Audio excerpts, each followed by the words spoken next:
Kapolda Banten, Irjen Suyudi Aryoseto, mengungkap kesalahan yang dilakukan Kapolsek Cinangka, AKP Asep Iwan Kurniawan, yang kini dimutasi ke Yanma Polda Banten buntut kasus penembakan bos rental mobil bernama Ilyas Abdurrahman di rest area KM 45 Tol Tangerang Merak, Banten, pada Kamis, 2 Januari 2025. Mutasi tersebut telah dibenarkan oleh Kapolres Cilegon, AKBP Kemas Indra Natanegara.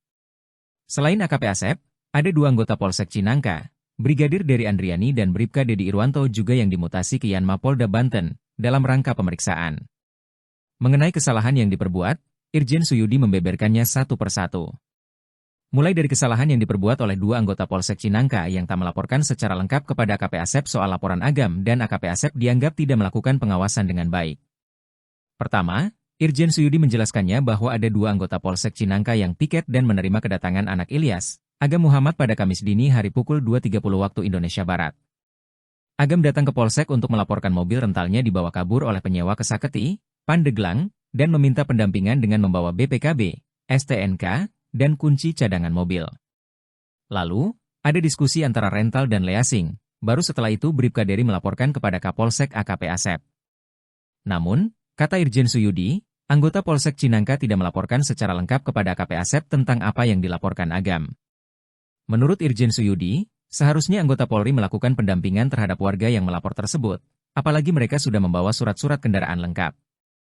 Padahal, katanya, anggota Polsek Cinangka bisa melakukan permintaan tambahan kepada Polres atau anggota reserse di Polsek, tapi tak mereka lakukan.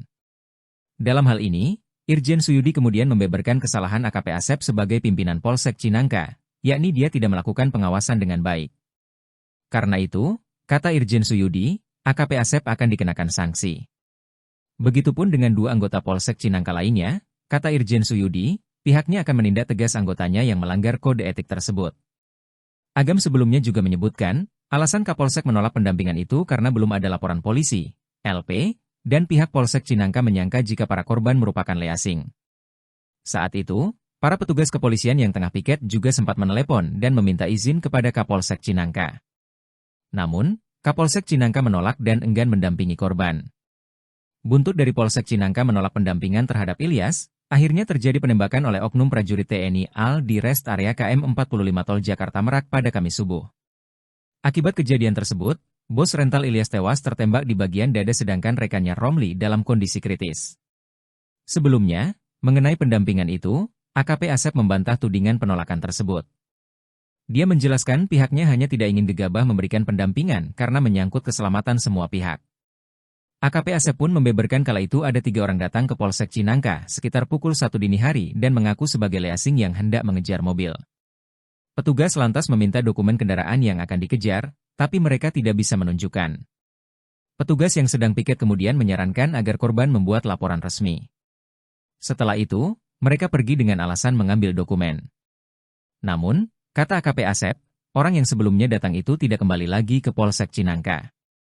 Baru setelahnya, Polsek Cinangka menerima informasi mengenai penembakan di rest area KM 45 Tol Tangerang Merak yang sekarang ini ditangani Polresta Tangerang.